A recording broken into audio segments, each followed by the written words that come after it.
Welcome to the Mad in America podcast, your source for science, psychiatry, and social justice. Hello, this is James, and welcome to episode 37 of the Mad in America podcast. This week, I'm delighted to have been able to chat with Dr. Russell Razzaque. Dr. Razzaque currently works as a consultant psychiatrist and associate medical director in East London, and together with colleagues is leading a pioneering multi-centre open dialogue pilot in the UK National Health Service. In 2014, he released his book Breaking Down is Waking Up, in which he explores alternative views of mental distress, their relationship to consciousness, and comparisons to forms of spiritual awakening. In this interview, we discuss the relationships between mindfulness, acceptance and commitment therapy, and how the UK NHS is approaching the world's first randomised controlled trial of open dialogue interventions for people struggling with emotional or psychological distress. Dr. Razzaque, thank you so much for taking the time to chat with me today for the Mad in America podcast. To begin, I wanted to ask a little about you and what led you towards psychiatry as a specialism. Hi James. Thanks for inviting me on. I guess what led me to psychiatry, my dad's a psychiatrist actually, so he's been in this business for many years. And I went to medical school with some thoughts around going into psychiatry. My dad didn't encourage me actually. He suggested that I do, the way he put it, is something more useful.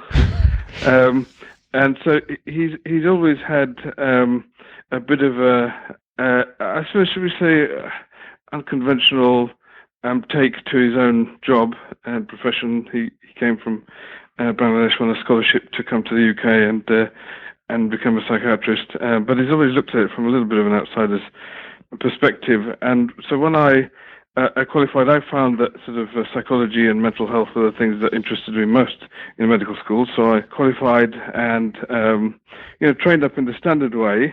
And I guess things started to really change for me when I began to practice mindfulness. And I did that many years before it became a big thing in the NHS and in the mental health world.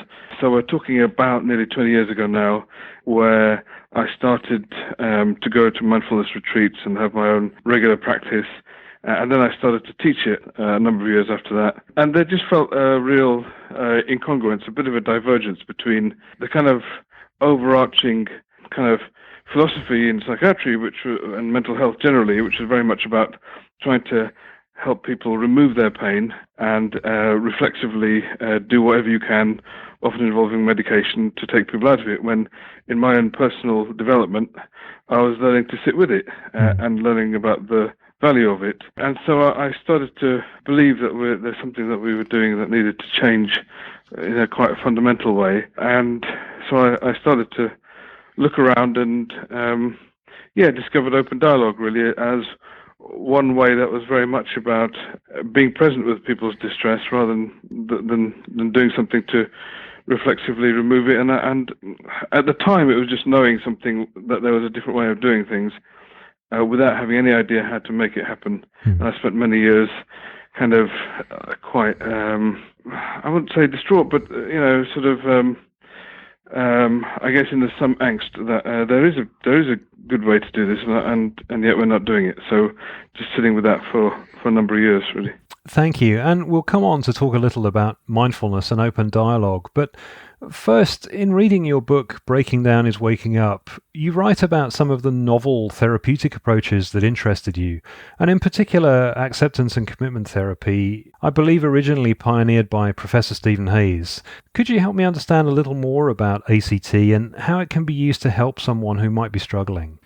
Yeah, so I guess part of this journey in which I myself was learning how to be present with my distress and just be aware of what's happening inside rather than just trying to get myself away from it. I did go on a bit of a journey of looking at different sort of therapeutic modalities, and I mentioned open dialogue in terms of something that I finally got to, but along the way there was lots of fascinating things that I found were really kind of in alignment with that sort of philosophy, and that I thought was very powerful. And ACT was one of the first ones that I came to in that journey. And acceptance and commitment therapy. Steve is a brilliant guy, and there's lots of brilliant people involved with it. And it's very much about,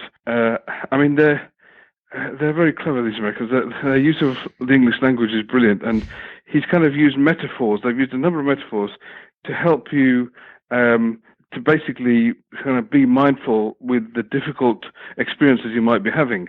But rather than using the sometimes fairly austere language of mindfulness itself, they can use some very colourful metaphors. They do things called cognitive diffusions and things like this, in which you're talking about experiencing all of your different troubles that you might be having in your mind right now as clouds passing through, and seeing yourself as the sky that contains all of these clouds. So they're just very clever ways in which you can be mindfully present with the difficulties that you're experiencing now.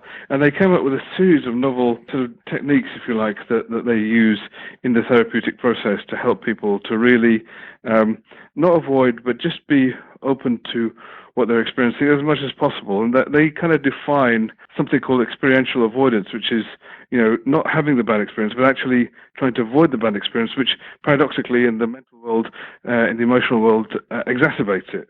So it's all about how to avoid avoidance, if you like.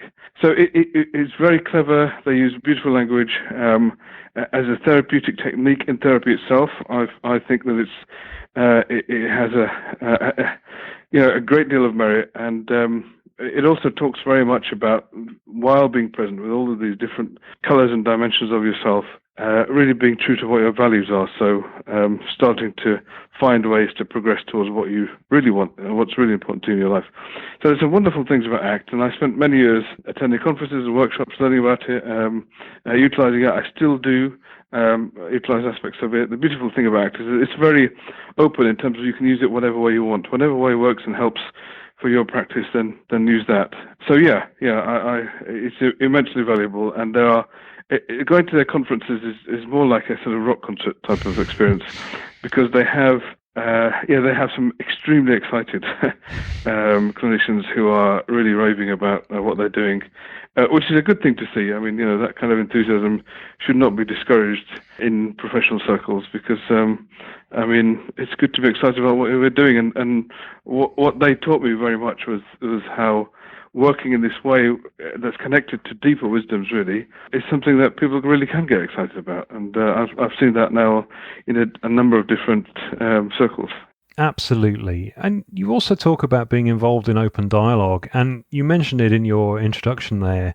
I think I'm right in saying that as an intervention, open dialogue is gaining more mainstream acceptance recently, and I understand that you're leading a trial within the UK NHS. So I wondered if you could tell us a bit more about the trial, and perhaps how some of the principles of ACT might lend themselves to open dialogue approaches. Yeah, sure. It's interesting that you spot the connection there. A few people do, not everybody. But I've been kind of one of the main coordinators of the research in the NHS around open dialogue. And as I say, when I first learnt about it many years ago, I actually became fairly sad and a little bit despondent, because it seemed to me that this is how a mental health system should be organised. However, it's so far away from how we are organised in the NHS and how we do provide our service, that I just couldn't see any possible way in which this could happen.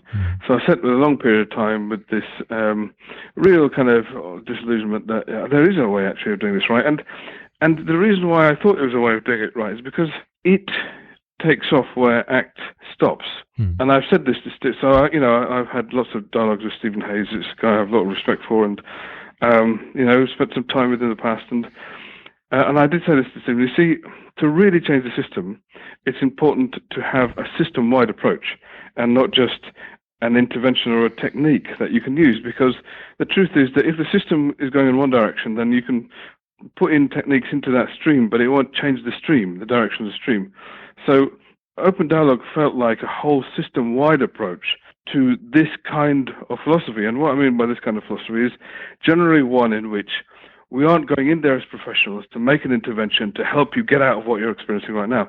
Now, of course, some of that can be useful. When things are too extreme, I'm not kind of automatically anti-medication or anti-hospitalization. These things may be necessary for some people at some time, but it certainly shouldn't be all we're doing with people. It shouldn't be and it certainly shouldn't be the center of what we're doing with people. It should be one of many possibilities that we have, but the main thrust should really be about professionals being present with people's distress, learning how to really connect to that, being open to it, and being guided by them. That's what person-centered care is all about, in terms of what to do next, and being open to the possibility of going where they are, and being present with the distress they're experiencing, and going on a journey with them.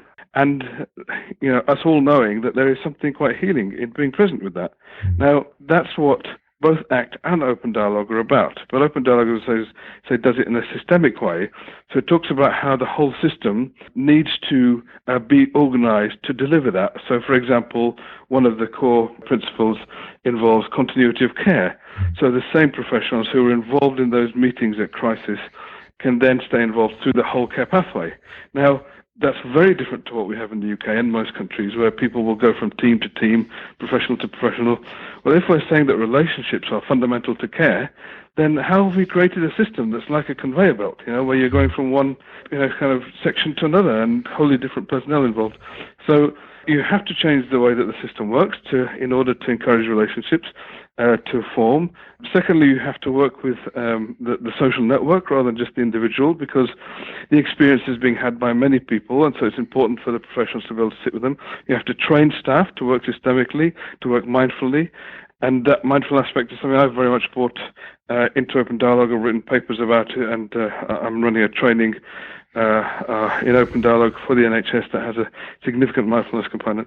So, you have to do all of those things, and it's not just about therefore learning one technique or doing one particular sort of clever thing, but it's about reorganizing the whole system, which is what Open Dialogue is, and that's why it takes it to the next level, which is why it excited me, but it really frustrated me at the same time, because I couldn't see how it could happen.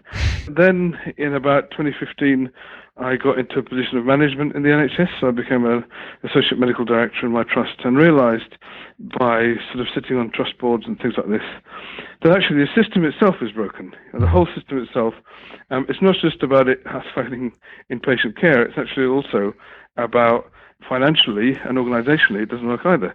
There's a big indoor with more and more people coming to services, and they're very small outdoor, and less budgets. So it's all sort of ballooning. So I was able to make an argument to my trust and a number of trusts around the country and say, look, why don't we do something radically different in one corner of your organisation?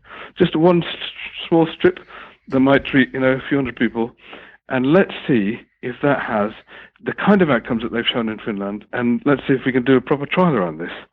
And that argument was sufficient to get a number of trusts, 7 or 8 around the country, on board. We then set up the first Open Dialogue training in the UK, and certainly the first in the NHS in 2015, and trained teams from a variety of trusts. Since then, we've run that course every year. It's now a university course with London South Bank University, and we have Jaakko from Finland, and Mia, and some of the original Finnish practitioners, as well as Mary Olsen from the States and others, coming to teach our cohorts here in the NHS. We've taught several hundred so far. It's now an international course, and we have people from all over the world, from Canada, Israel, France, Germany, a lot of people from the Netherlands coming to our course now. But the core of the course is to teach the UK teams in order to start getting a proper trial together. Of course, I talked about a trial to these organisations and managed to persuade them to train their staff on that basis, but we didn't actually have a trial going on, so I had to kind of cultivate a collection of academics, and eventually managed to get about 5 or 6 professors from 4 universities, UCL, King's, Middlesex and Birmingham, on board, and we put in together an application to the National Institute of Health Research for a £2.5 million grant to do a national randomised controlled trial of Open Dialogue in 7 centres across the country, and we won the grant, and that actually started. The money started to come through, and the first phase started last year in about September, October last year. That was a development phase. We haven't started the formal evaluation yet. And as I speak, literally the formal evaluation is starting, the formal team launch is starting this week. That's one of the first teams, my own team. A team in Kent also launched about a year ago. And we're starting the pilot evaluation phase now, which will last till about autumn of this year. And if that all works out, then we go on to the main trial, which starts around autumn this year. The teams across the country, there's about 7 of them in total, will hit the ground around autumn, winter time this year. And then they'll be evaluated for 3 years after that. And it's a cluster randomized trial, so there's a kind of randomly allocated postcodes that will have open dialogue compared to randomly allocated postcodes that have treatment as usual. And we'll follow the progress of the people recruited to both groups over 3 years. And the argument that people make against open dialogue is that, yes, they had some great results over there in Finland, that little part of the world. However, none of it was randomized. So we don't know if it was something in the water or something about their culture or something that was very different about how they tend to work in Tornio. So we don't know if this is actually open dialogue that did it, and we don't really know much about the real evidence base for this. Does it really happen? So for that reason, that's why I went on this big journey, found that trusts were open to training people. They actually probably spent over £1 million in different trusts across the country in training people. That training is now ongoing, and we're still having people across the world now on that training. But we also raised, that significant money from the main research institute of the NHS for us to really evaluate it properly now. And this will give us the final answer once and for all. It's the biggest ever trial in open dialogue. We do have people from all over the world, academics now, linking in with it, so that from Australia, Japan, all over the world, we've got teams now that are also going to be linking into our trial. They're not a formal part of it, but they want to be using the similar data sets so that they can add to the evidence base. My passion is all about building that mountain of evidence base so that we can ultimately answer any of the cynics and say, actually, this definitively produces better outcomes than any other way of working. And once we can say that, hopefully, then it will be a game changer. NHS England, which is the kind of governing body of the NHS in the UK, are very much excited by this, and they're waiting for our results, as are a number of other professional bodies like the Royal College of Psychiatrists and others. There's a lot of people waiting to see if this is really going to work, and I'm focused on trying to make that happen. We'll see. I can't predict the outcome.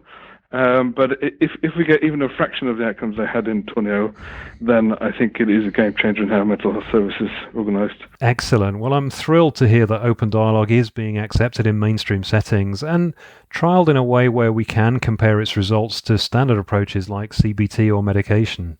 And Russell, I wanted to ask what the reaction of your colleagues has been to the trial, because I know there's a great deal of support for open dialogue, but also I've seen some be quite critical of it, and I got the sense that some of that critical response was because open dialogue does perhaps threaten the standard model of psychiatry, because it is much less about brain disorders, diagnosis and medication. So I just wondered what your colleagues' reaction had been. Yeah, well, I think there's two reasons why it threatens people, and I think we have to be frank about the fact that it does threaten some people sometimes, but I see a way through that personally. But there's two reasons it threatens people. One thing to say before that, however, is that it's fundamentally a need-adapted approach. So open dialogue isn't fundamentally anti-anything, It's about putting the family and the person having the experience first. So it's their choice as to which way this goes. So it may involve any types of psychology, it may involve medication, it may involve all of those things. Where medication is concerned, it ends up using it a lot less because people are using their own agency to make these decisions rather than being told this is what you should do. But it's not per se anti any of those things. It's very much about creating agency for people so they can make their own choices. Now, the reason I think that it might threaten people nevertheless is that, first of all, it is about changing the power dynamic that exists in our systems. So very much in our training, we help people develop a consciousness around their own power. We're helping professionals understand that. And as a result, really learn how we try to create an environment in which the power shifts so that it's less hierarchical, and therefore the people having the experience are the ones that are calling the shots, and particularly helping to define the experience and understanding in their terms. Now, that might be a bit challenging for professionals to think, oh, we can't define it in the way that we always have. Well, if you think about it, if our goal is to help liberate people, help them to get on with their lives and not be dependent on services, then surely we need to be giving them a sense of control and agency from the beginning. The more of a dependence we create, that we're the ones who define the experience, we're the ones who tell you what it means and what it looks like and what will happen with it, then it's not rocket science. They're going to stay dependent on you for the rest of their lives, which is what happens. So it's very much about helping people to find their own stories. And that may be a bit of a challenge to those people who are wedded to their own perspective, their own way of understanding mental distress, whether that's biological or CBT or whatever. So yes, professions are challenged sometimes in the training. However, fundamentally, we all came into this business because we wanted to help people. And, we can really appeal to people on that basis. And we have seen some really beautiful transformations in people on our training. And yeah, that's something that I really believe can happen across the board. And that's the self-work, the changing the way that you relate to yourself, never mind your work and things, is fundamental to the training. As I said, mindfulness is key to the training.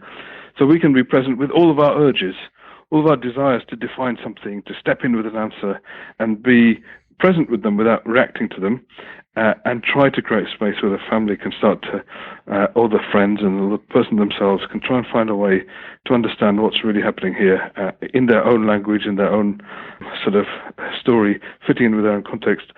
Now, the other reason why it would be challenging is a generic thing with any new way of doing things, which is that, if you come along to people who've been in the business for 10, 20, 30, 40, 50 years and say there might be a better way of doing things that might have a lot better outcomes, that's per se threatening to a lot of people. It's automatically threatening, because the implication of that is, you mean I haven't been doing the best I could? There's better ways to do things than that I did. And whatever you're talking about, whether it's open dialogue or ACT or a can of beans, whatever you're talking about, it's going to be scary when you say that to anybody, and they're going to feel threatened by that. And that does happen. However, it's an inevitable product of change. Any change will create, sort of some conflict, because people always like to do things how they've done it, and also they don't like to be told that there's a different way. Now, at the moment, we have to be tentative about all these things because we don't have the kind of evidence base that people will universally accept. And that's something that we have to accept, which is why we have to go out there and get it. And that's what we're doing now.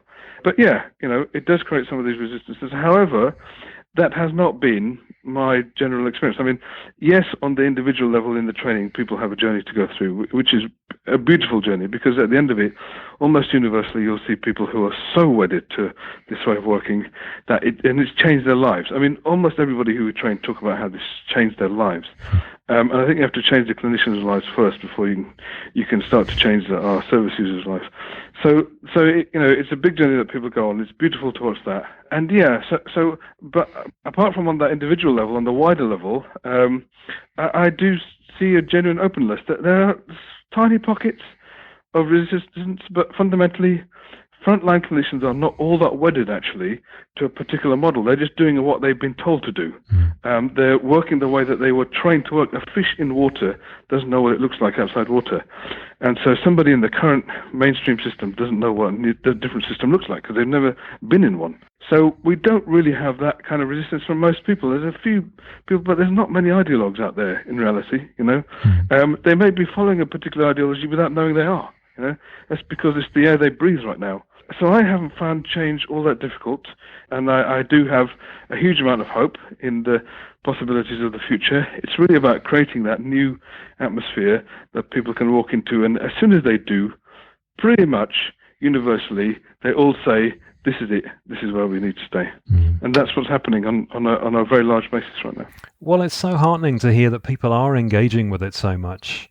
And Russell, again, from reading Breaking Down is Waking Up, you write about your experiences of listening carefully to your patients and being struck by how profound some of their inner wisdom was. And it struck me that that's probably a key tenet of what open dialogue is, in allowing the service user to represent their own reality and then to work with that. So how do we ensure that we capture that patient wisdom and insight, perhaps no matter what intervention we might use? Yeah, and I think that there's two fundamental sort of answers to that, really. As you say, in my book, after having sort of practiced years of mindfulness, being exposed to lots of sort of wisdom in that teaching, I then would hear similar wisdoms coming from the patients I'd look after. I'd work in a secure unit where people had very acute psychotic breakdowns, and actually hear things from them that made sense on a kind of spiritual level, even though it might not make logical sense in in our kind of day-to-day life. There was something profound in it, and I realized that there's something really deep that these guys are touching. It's not just kind of being ill. There's more to it than that, which is what kind of provoked me to write that. I felt kind of compelled. I couldn't not write this book. I had to speak about this. And that's when it kind of led me to think about new ways of working, like open dialogue and other kind of similar philosophies. And I guess there's two things. One is that realizing that a breakdown can have a kernel of profoundness within it, and all of us are experiencing some existential angst somewhere. There's nobody. Maybe Donald Trump, I don't know. Maybe there's but there's hardly anybody that doesn't admit that. Somewhere in their life, there's something in it. It's just like it says on the film The Matrix, it's like a splinter in your mind. We all have that. Everybody has that somewhere. And just because, maybe we have socialized ourselves, we've kind of culturalized ourselves into a certain way of seeing the world, but maybe that's not how things really are, And so there's a part of us existentially that is always wavering a little bit, which is actually a good thing. It's a healthy thing because, we can open up to deeper connections with whatever this is all about. And I'm profoundly agnostic in the way that I see the world. I know that I don't know, and so that ability to open up to these other things that we're not aware of can be a good thing, and they can really lead us to some wisdom. And that's actually what happened historically, in ancient times, shamanic cultures and others, where people who had breakdowns were seen to have profound wisdoms, and that's true. So actually understanding that a breakdown can take you somewhere that our normal sense of logic and language doesn't always take us is one thing. But even if you don't buy that, even if you're a positive realist and you only want to stay in this kind of material, okay, fine. But at the same time, very few people are going to deny that there is any uncertainty out there at all, And so one of the core principles of open dialogue is tolerating uncertainty. So knowing that at some level, perhaps you don't know, and knowing therefore that, at a very basic clinical level, I've never heard a voice. So who am I to tell someone who hears a voice that I know more about it than they do? So in all of these experiences, I think it's very important for clinicians. If I was an orthopedic surgeon, then yes, I could take an x-ray and say, I know more about your broken leg because I've seen an x-ray. I can see inside it. I know what it looks like, and I can tell you what we should do. That's different. But in mental health, we don't have such things. There's no single test that ever proves that someone has a mental illness. So we don't really know what's going on, and we don't know the experience either. The person having the experience is the real expert, and therefore, some humility is fundamentally required. Humility, an embrace of some degree of uncertainty at least, is what I think allows us to create an environment where people, that wisdom that really exists in there can come through, and people's own innate way of healing can start to take place. So I think that's fundamental. It doesn't mean that it doesn't involve other things and other interventions. Of course it can do. But at least creating that space where that can happen, I think, is really key. And it is basically about humility. I'll give you just one little data point, which there's a survey that the Health Foundation did, the Mental Health Foundation did, together with the Royal College of Psychiatrists. And what they did is they did a survey of psychiatrists in the UK, and they tried to get people's opinions on what they thought of their psychiatrists. And it's fascinating because it was wholly dichotomous. There's one group, it broke into two almost completely polar groups. One group loved their psychiatrists and thought they were great, and the other group hated them and thought that they were just, evil monsters. And so they're scratching their heads looking at this data, and I was in the room at the time wondering, why is it's so different? To me, the answer was obvious. There's one question they never really asked, which is, I bet you the ones who are respected and appreciated the most are the most humble. They're the ones who are more open to humility and uncertainty and knowing that at some level they don't really know the experience more than the person having it. Whereas those who are probably hated are the ones who go around pretending that they do. And that's the big difference. So I think that's the key. And that's why we try to teach people. And that's not just about a biological description. Of course it's about that. But it's also about any psychological formulation model that you've got in your head as well. All of those things get between you and the patient, you and being present with whatever is their experience. And that's what I'm very passionate about helping to convey to clinicians. Really, all of those models, it's not that none of them have any utility. They can do, but you need to keep them in your back pocket. If it's called upon by the person having the experience, then you can bring it forward, not before that, because it's not the truth. What the person is experiencing is the truth, because it is their experience and not yours. Well, again, you write beautifully in your book about the relationship between a person's ego and life events, and that if you tend to define yourself as very important and very separate from things, then you might be missing that social connection and compassion.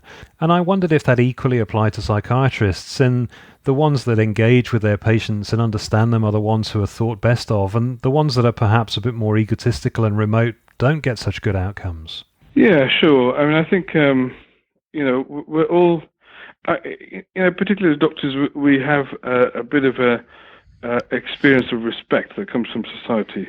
And I think where we make a wrong turn sometimes is where we forget that there's something we have to earn with every person we see. And it's not automatically due to us just because, we are doctors. And I think that's really important. I think that when you get that and you appreciate that actually, how do I earn this person's respect? And the way to really do it is to, in some respects, sort of sit beneath them and let them take it forward and show you what's really going on. And particularly in psychiatry, I think that's fundamental, because they say, we can't pretend that and this is a new field. We don't really understand.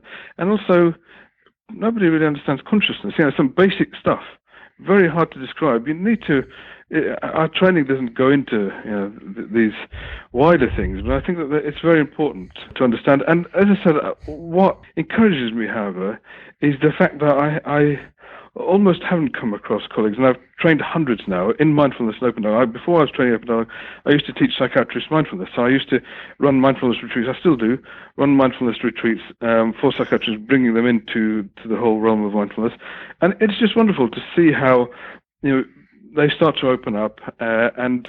As I say, you appeal to them on the fundamental level that I know you want to help the people you work with, and very few people, I haven't met any so far, will turn around and say, no, I don't. So when you appeal to them on that level, actually a great deal can happen, and it does.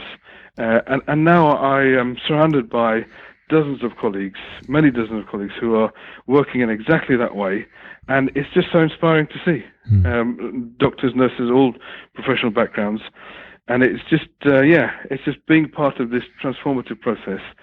It's just wonderful to be around this happening now. And as I think that it can happen on bigger and bigger levels, really. Absolutely. And Russell, you've written much about the connection between the spirituality and mental health. And so I wondered if we could perhaps explore where you feel that psychiatry and spirituality can coexist and how that can be better for patient outcomes. Yeah, sure. Well, I mean, an interesting side note is that the Royal College of Psychiatrists has a number of special interest groups. One of the most popular special interest group is the spirituality special interest group, with about a quarter to a third of all the psychiatrists in the country subscribe to it.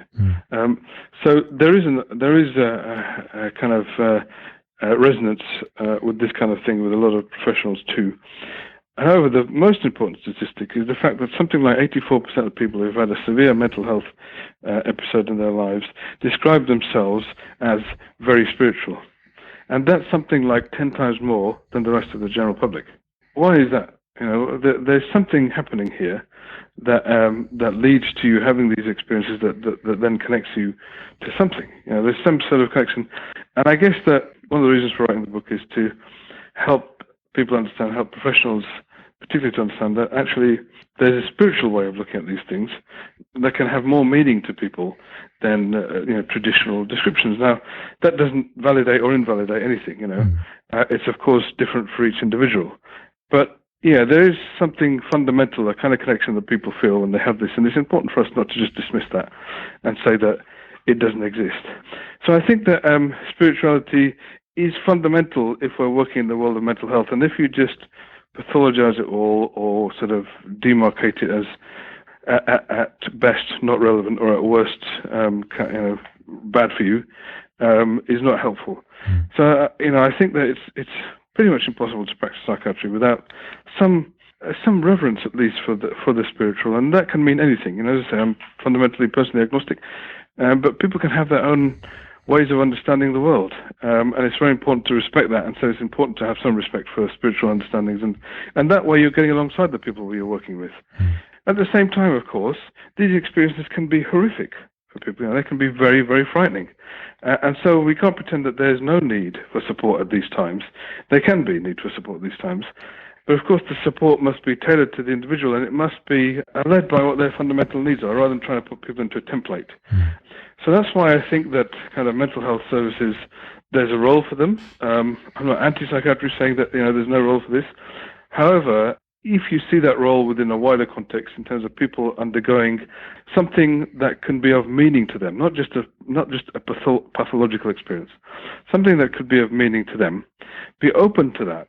And that's how, a professional, somebody in the mental health or mental health services can work with people symbiotically with their spiritual experience, so that we're honoring that, we're respecting that, we're allowing it to unfold, but at the same time, we're trying to help them and the community around them take off the worst edges of that, if that is really important, So when that is becoming too overwhelming, then of course some help might be needed. But otherwise, actually, also being able to validate those experiences, so not being closed off to them. One of the things that really captured me about open dialogue early on was when one of the nurses, Mia Curti, on the original Daniel Mackler video, talked about how I'm not sort of reality police here. We must allow people to have their own understanding of reality, and that's exactly how I see it too. Of course, like I say, we're not arguing against any intervention here, and of course that might be necessary sometimes. However, being open to that context, being open to people's descriptions, is a way of bringing those two things together. And so that's how I think that, that's why I think it's important for mental health services and spirituality to be able to work hand in hand. And as I say, my original quote about the statistics and number of psychiatrists that are very open to this shows that this is not necessarily going against the grain either. Thank you. And Russell, I guess I'm asking you to gaze into a crystal ball a little now and ask how you see the future of how we respond to people who are struggling. From talking to you, I get the distinct sense that the common theme in mindfulness and open dialogue and ACT is connection and compassion. So I wondered what your thoughts were on how we can take the opportunity to be compassionate with people and to connect with them when we do provide support in the future. Yeah, sure. I mean, I guess that, my hope is that in future our systems are orientated towards this, because I know that there are a lot of approaches out there that are very mindful, very compassionate. So compassion-focused therapy, for example, is another example there. And there are a number of them. However, if the system goes against the grain of that, then it's only going to be little sort of spots of dust in the stream, and it won't have much impact. So my hope for the future is very much that we have a whole system that recognizes that. And what that means is that a system that puts relationships first. So the clinician who meets the patient and the family, the group of clinicians who they work with, need to be the same consistent people all the way through the care pathway. That is so important. I mean, it's not the number of people. Everybody who experiences a crisis team or a home treatment team in the UK always says, and I can't even say the majority of people, every single person who I've ever met who've had this service always says, I'm sick of seeing a different person every day.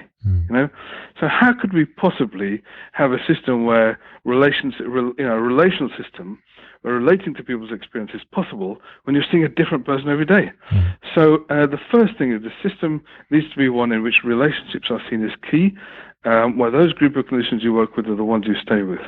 That's the first thing. The second thing is that we need to have a system where clinicians are trained to really be present with distress and not just try to remove it. And that requires a lot of inner training, because actually, as human beings, we do have a default to try to do that, to try to remove distress. So it requires a lot of heavy personal work to engage in that kind of thing. And so I guess that's the second component, really. One is an organizational change, and the other is actually a kind of personal therapeutic change. You think about psychotherapists, they have their own therapy regularly, whereas people working in psychiatry who deal with a lot more distress don't have any of their own personal work. So some real personal work going on to help people to be present with others' distress and not feel like their job is just to get rid of it. Actually allow yourself to be with it and to see where it goes. And of course, all sorts of things may result. In an open dialogue type approach, it's very pragmatic, very need adapted. Nothing is, you're not saying no to any particular thing. So therefore, it could be medication, it could be CBT, it could be other things. It could also be actually being with that person regularly for them to have the experience. And that might be enough. In fact, in most cases, that usually will be enough. And that's what I'm finding while doing open dialogue.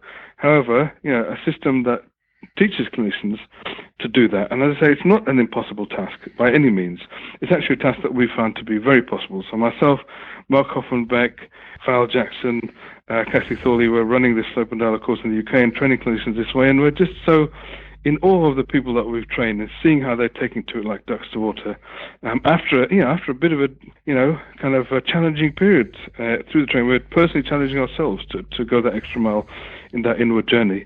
So that would be the second component. The first thing I'd want to see in the future is this system change to put relationships first, and the second thing is very much that kind of training change, that change in the way that professionals see their work, about kind of really working on themselves as well and being able to be present with distress and finding collaborative ways through it rather than sort of top-down approaches. Well, Russell, thank you so much for taking the time to chat with me and for helping me understand more about open dialogue and your work to trial this within the UK NHS. Yeah, nice to talk to you. Yeah, cheers then, James.